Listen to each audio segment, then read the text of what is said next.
Bonsoir à vous tous, chers frères et sœurs.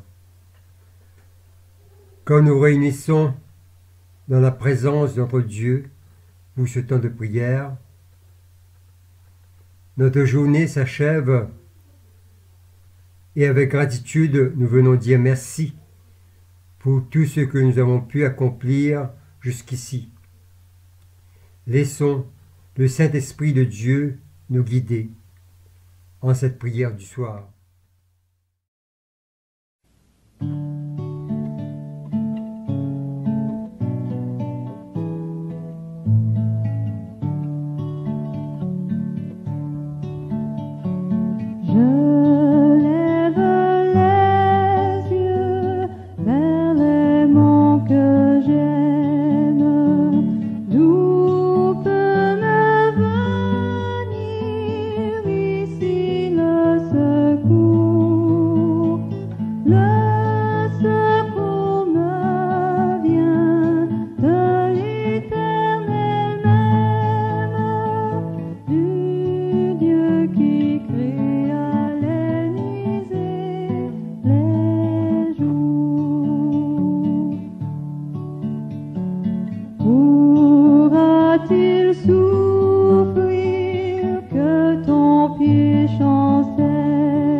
Je bénis le Seigneur qui me conseille, même la nuit, mon cœur m'avertit. Je garde le Seigneur devant moi sans relâche. Il est à ma droite, je suis inébranlable.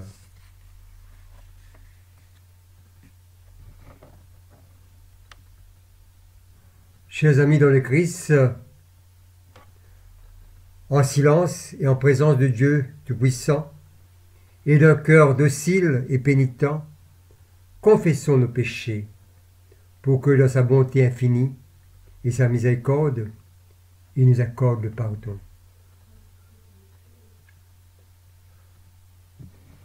Dieu de miséricorde, nous confessons que nous avons péché contre toi, en pensée, en parole et en acte, par ce que nous avons fait et ce que nous avons omis de faire. Nous ne t'avons pas aimé de tout notre cœur. Nous n'avons pas aimé notre prochain comme nous-mêmes. Nous regrettons sincèrement ces fautes. Humblement, nous nous en repentons. Pour l'amour de ton Fils, Jésus-Christ, prends pitié de nous et pardonne-nous. Alors ta volonté fera notre joie, et nous pourrons marcher dans tes chemins. pour la gloire de ton nom. Amen. Que le Dieu Tout-Puissant vous fasse miséricorde, qu'il vous pardonne vos péchés par Jésus-Christ notre Seigneur, qu'il vous affermisse en tout bien, et par la puissance de l'Esprit Saint, qu'il vous garde pour la vie éternelle. Amen.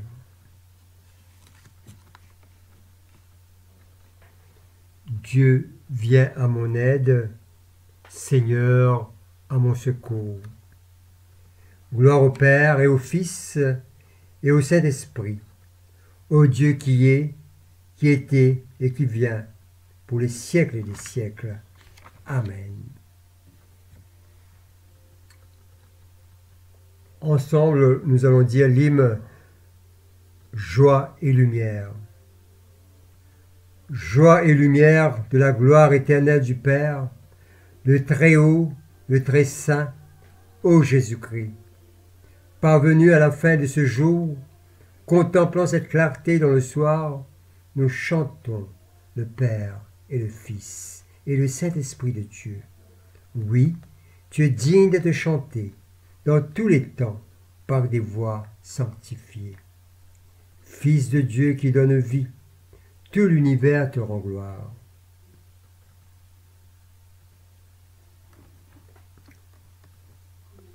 Nous allons maintenant écouter les lectures proposées pour ce soir.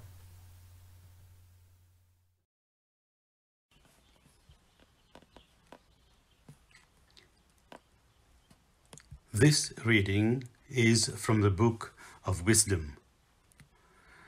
As for the ungodly, wrath came upon them without mercy unto the end, for he knew before what they would do.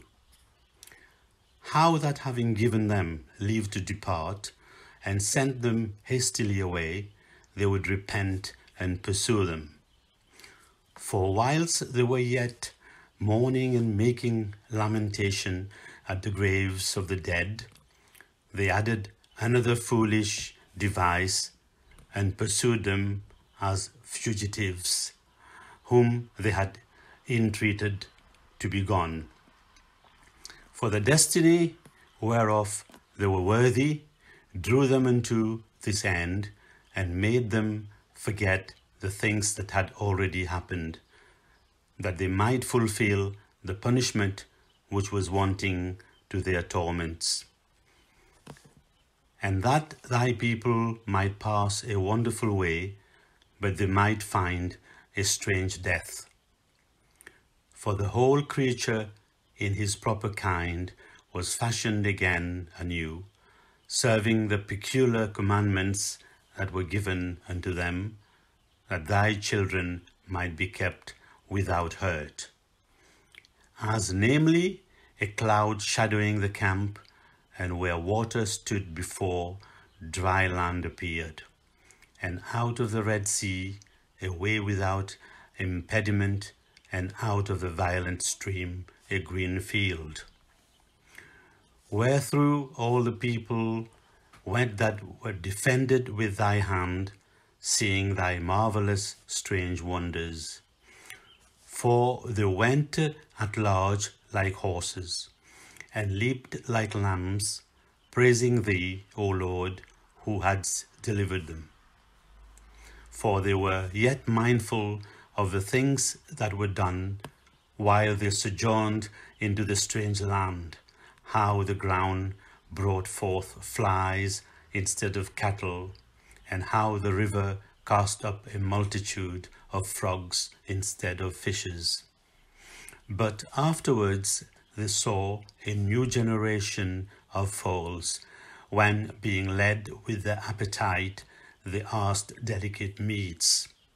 For quails came up unto them from the sea for their contentment, and punishments came upon the sinners, not without former signs, by the force of thunders, for they suffered justly according to their own wickedness, insomuch as they used a more hard and hateful behavior towards strangers.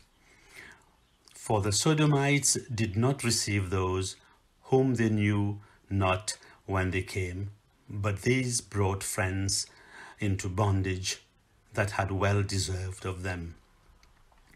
And not only so, but pre-adventure some respect shall be had of those, because they used strangers not friendly. But these very grievously afflicted them, whom they had received with feastings, and were already made partakers of the same laws with them. Therefore, even with blindness were these stricken, as those were at the doors of the righteous man, when being compassed about with horrible great darkness, everyone sought the passage of his own doors. For the elements were changed in themselves by a kind of harmony, like as in a psaltery notes change the names of the tune, and yet are always sounds, which may well be perceived by the sight of the things that have been done. For earthly things were turned into watery, and the things that before swam in the water now went upon the ground. The fire had power in the water, forgetting his own virtue, and the water forgot his own quenching nature. On the other side, the flames wasted not the flesh of the corruptible living things, though they walked therein, neither melted they the icy kind of heavenly meat that was of nature apt to melt.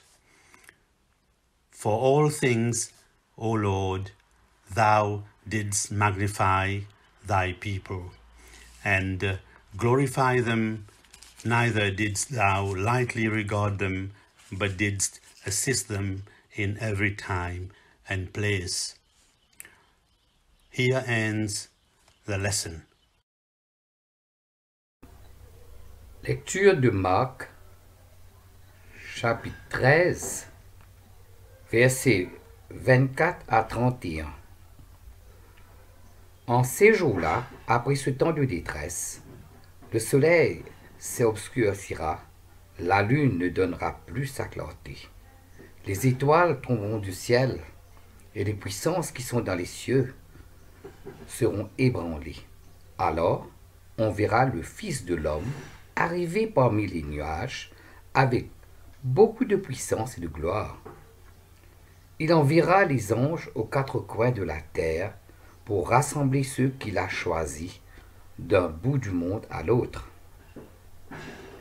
Comprenez l'enseignement que donne le figuier. C'est que la sève circule dans ses branches et que ses feuilles poussent. Vous savez que la bonne saison est proche. De même, quand vous verrez ces choses arriver, sachez que l'événement est proche et qu'il va se produire. Je vous le déclare, c'est la vérité. Les gens d'aujourd'hui n'auront pas à tout disparu avant que tout cela arrive. Le ciel et la terre disparaîtront, tandis que ces paroles ne disparaîtront jamais. Ici se termine la lecture.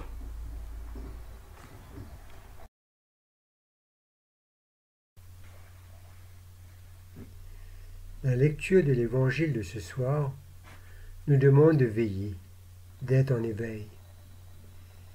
Veiller au premier abord semble ni facile ni naturel. Dans les 5 versets de ces textes, nous trouvons par 3 fois l'exhortation à veiller. Veillez car vous ne savez pas quand viendra le moment. Veillez car vous ne savez pas quand le maître de la maison reviendra. Je vous le dis à tous, veillez. Veiller en général n'est pas très passionnant. C'est épuisant. Souvent, il ne se passe rien. Le veilleur peut être gagné par un sentiment d'inutilité. Mais il n'en est pas ainsi avec l'Évangile. Ici, il s'agit d'une attente active, d'une quête, d'une quête de l'essentiel, de ce qui nous fait vivre. Veiller, c'est rester ouvert à la présence de Dieu dans notre vie. Veiller, n'est pas de passer à côté de l'essentiel. Veiller, c'est savoir s'arrêter et avoir tous ses sens en alerte pour discerner une présence. Veiller, ce n'est pas rester passif en se disant que si on doit arriver, que ce qui doit arriver arrivera de toute façon. Veiller, ce n'est pas non plus s'agiter dans tous les sens. Veiller, c'est rester ouvert à l'inattendu de Dieu. Les moments qui précèdent les événements importants de nos vies sont souvent pleins de fébrilité et de mouvement. Le mariage, la naissance d'un enfant, le retour d'une personne chère, les résultats d'une recherche, l'aboutissement d'un projet. Tout cela provoque non seulement un vif intérêt, mais aussi une vigilance de tout instant. Nous ne voulons pas passer à côté de ces événements et nous sommes prêts à vivre le moment pleinement. L'attente est exaltante et pleine de promesses.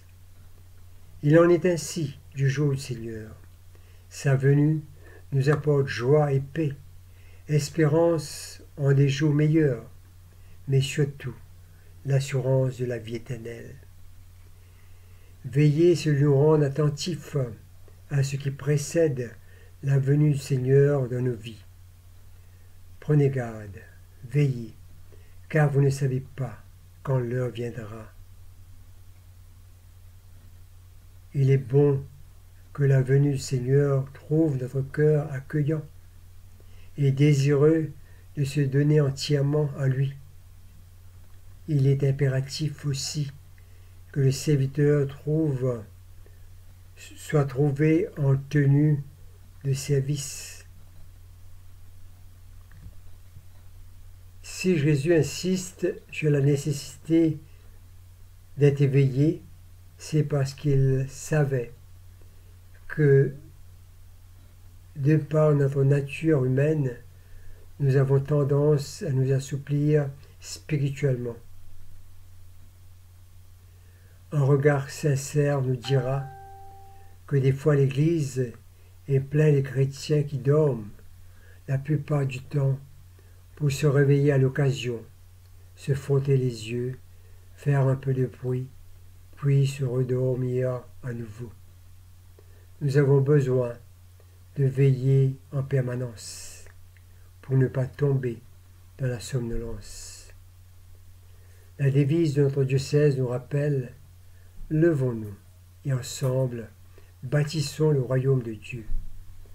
Être vigilant, être en éveil est primordial pour se lever et d'assumer la grande responsabilité de participer dans le dynamisme de la visibilité du royaume de Dieu. Être en éveil est le résultat à la fois de la souveraineté de Dieu et de la responsabilité du chrétien. Chacun de son côté a son rôle à jouer et sa responsabilité à assumer. D'une part, c'est Dieu qui produit dans le cœur le feu brûlant qui attise même la petite flamme vacillante pour la donner la capacité d'une flamme vivante et la soif de sa personne comme il le veut, quand il le veut et où il le veut. Et d'autre part, le réveil dépend de chacun d'entre nous, de notre motivation, de notre détermination. Est-ce que nous voulons, oui ou non, être réveillés? Le réveil est accessible à chacun et disponible en Christ pour tous ceux qui ont conscience de leurs états de somnolence spirituelle et qui veulent devenir des enfants des dieux éveillés. Le réveil est l'œuvre de Dieu dans le cœur de l'être humain, qui désire vraiment un changement spirituel dans sa vie, dans son Église, autour de lui. La question que Dieu nous pose est: voulons-nous que les choses changent ou sommes-nous contents de notre état? Nous sommes invités à veiller non en fonction de ce que nous savons, mais en fonction du fait que nous ne savons rien des événements à venir. Comme Abraham et tant d'autres, avoir une marche constante qui ne donne pas la place à la somnolence spirituelle. Aujourd'hui, nous avons besoin d'être éveillés, d'être vigilants, pour pouvoir continuer notre cheminement, pour pouvoir être ce serviteur qui sera disponible et disposé pour servir en tout temps. Que le Seigneur nous bénisse. Amen.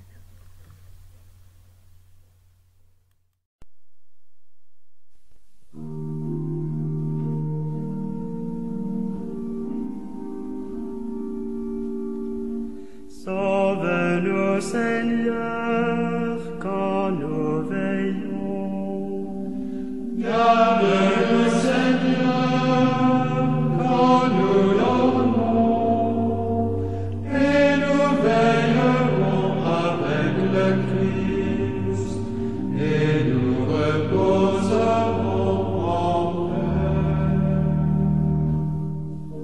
Maintenant, ô Maître souverain, tu peux laisser ton serviteur s'en aller en paix selon ta parole. Car mes yeux ont vu le salut que tu préparais à la face des peuples. Lumière qui se révèle aux nations et donne gloire à ton peuple Israël. Gloire au Père et au Fils et au Saint-Esprit, pour les siècles des siècles. Amen. Sauve-nous, Seigneur, quand nous veillons. Garde-nous, Seigneur, quand nous dormons. Et nous veillerons avec le Christ, et nous reposerons en paix.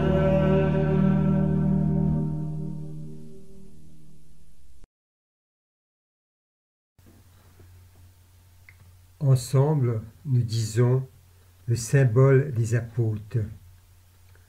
Je crois en Dieu, le Père Tout-Puissant, Créateur du ciel et de la terre, et en Jésus-Christ, son Fils unique, notre Seigneur, qui a été conçu du Saint-Esprit, est né de la Vierge Marie, a souffert sous Ponce Pilate, a été crucifié, est mort et a été enseveli, est descendu aux enfers, le troisième jour est ressuscité de mort, est monté aux cieux, est assis à la droite de Dieu le Père Tout-Puissant, d'où il viendra juger les vivants et les morts. Je crois en l'Esprit Saint, à la Sainte Église catholique, à la communion des saints, à la rémission des péchés, à la résurrection de la chair, à la vie éternelle. Amen.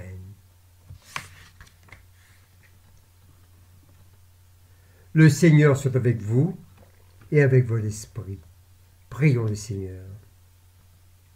Notre Père, qui es aux cieux, que ton nom soit sanctifié, que ton règne vienne, que ta volonté soit faite sur la terre comme au ciel. Donne-nous aujourd'hui notre pain de ce jour. Pardonne-nous nos offenses, comme nous pardonnons aussi à ceux qui ont offensés. Et ne nous soumets pas à la tentation, mais délivre-nous du mal. Car c'est à toi qu'appartiennent le règne, la puissance et la gloire, dans les siècles des siècles. Amen.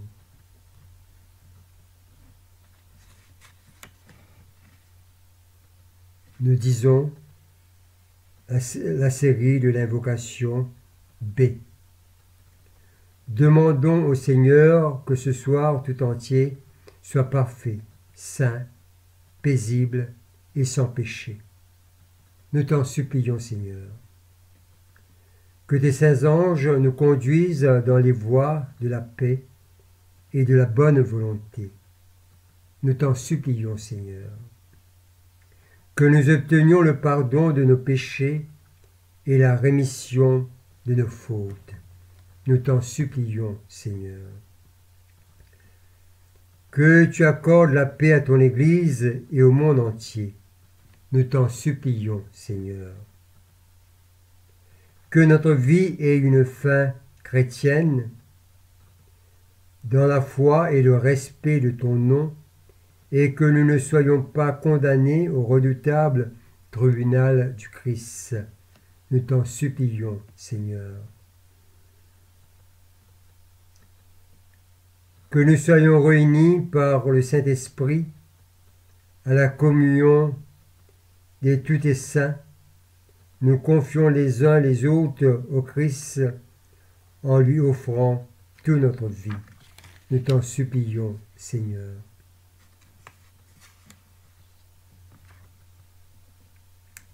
Nous disons la collecte pour la paix. Ô Dieu, qui nous fait désirer ce qui est saint, choisir ce qui est juste et accomplir ce qui est bon, donne à tes serviteurs cette paix que le monde ne peut donner, afin que nos cœurs s'attachent à tes commandements et que, délivrés de la crainte de tout ennemi, nous puissions vivre dans le calme et la tranquillité. Par Jésus le Christ, notre Seigneur. Amen.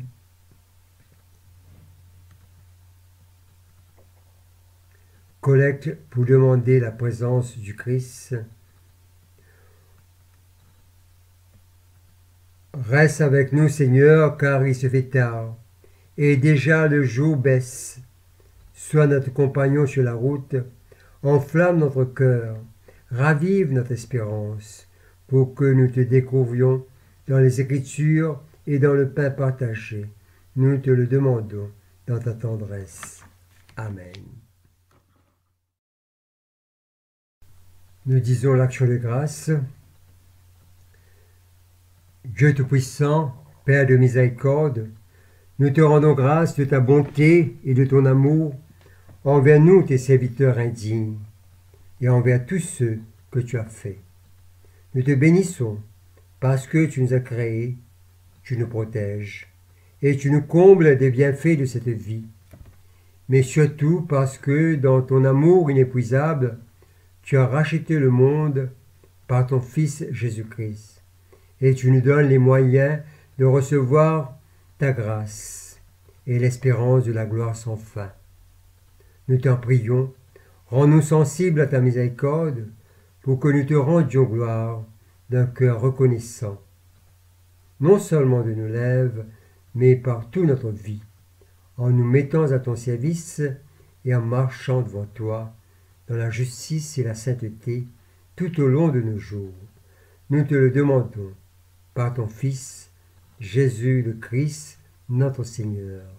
Amen. Nous disons encore la prière du Saint Jean Chrysostome. Dieu Tout-Puissant, toi qui nous as accordé la grâce de t'adresser d'un cœur unanime notre prière commune, tu as promis par ton Fils que lorsque 2 ou 3 se réuniraient en son nom, tu serais au milieu de nous. Comble maintenant, Seigneur, nos désirs et nos vœux, selon ce qui nous est utile. Donne-nous en cette vie la connaissance de ta vérité, et dans le monde à venir, la vie éternelle. Amen. Bénissons le Seigneur, nous rendons grâce à Dieu. Ensemble, nous allons dire la dernière prière. Gloire à Dieu qui peut, par sa puissance qui agit en nous, faire au-delà, infiniment au-delà de ce que nous demandons et concevoir. À lui la gloire dans l'Église et en Jésus-Christ, pour toutes les générations des siècles. Amen. All praise to thee, my God, this night, for all the blessings of the light. Keep me, King of kings, beneath thine own almighty wings. Forgive me, Lord, for thy dear Son, the ill that I this day have done, that with the world, myself, and thee, I ere I sleep at peace may be. Teach me to live that I may dread the grave as little as my bed. Teach me to die that so I may rise glorious at the judgment day.